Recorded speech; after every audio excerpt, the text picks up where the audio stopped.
కృష్ణా నదిలో Telangana tourism లాంచీ service ప్రారంభమైంది. సోమశిల పుణ్యక్షేత్రం నుంచి శ్రీశైలం వరకు ఈ పర్యాటక లాంచీ బయలుదేరింది. లాంచీలో పర్యాటక శాఖ అధికారులు, పోలీసులు ప్రత్యేక పూజలు చేసి నిర్వహించారు.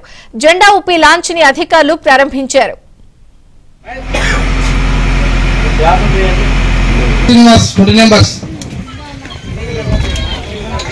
నాగభూషం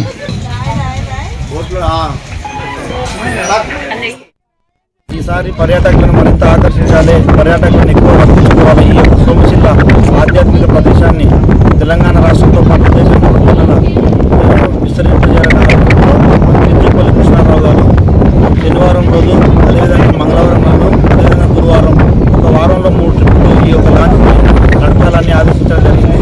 కాబట్టి మంత్రి అధికారులు, పోలీసులు ప్రత్యేక పూజలు చేసి నిర్వహించారు.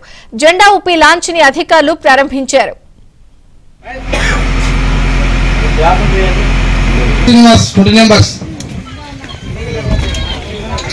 నాగభూషం